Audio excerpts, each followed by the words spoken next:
స్వామి, సాధనలో స్వామి నుండి శక్తిని కోరవలయునా లేక భక్తిని కోరవలయునా? శ్రీ దత్తస్వామి వారి సమాధానము: భక్తి అనునది జీవుడు సాధించుకొనవలసినది. భక్తిని స్వామి ఎట్లు అనుగ్రహించగలడు? ఒక అమ్మాయి నిన్ను ప్రేమించినది. ఆ అమ్మాయిని చేసుకుంటావా?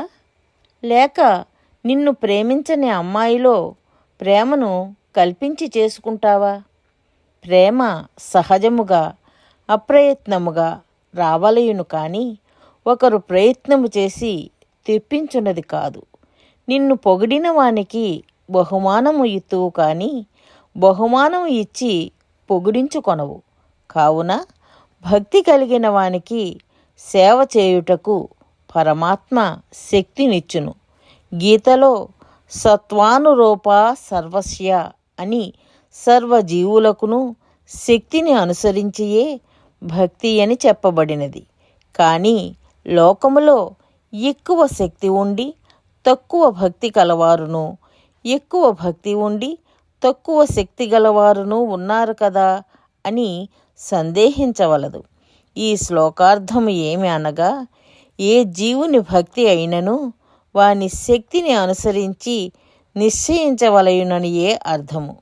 లక్షాధికారి 50,000 ఇచ్చినను సగము భక్తియే. 10 రూపాయలు కలవాడు 10 రూపాయలు ఇచ్చినప్పుడు అతడు సంపూర్ణ భక్తుడు అని ఈ శ్లోకమునకు అర్థము. కావుననే శక్తుప్రస్థుడు సోలెడు పేలపిండిని త్యాగము చేసి బ్రహ్మలోకమును పొందినాడు. ధర్మరాజు కోట్ల రూపాయలను దానము చేసినను సంపూర్ణ త్యాగము కాలేదు. సంపూర్ణ త్యాగమే ఈశ్వరుని యొక్క సంపూర్ణానుగ్రహమును అందించును.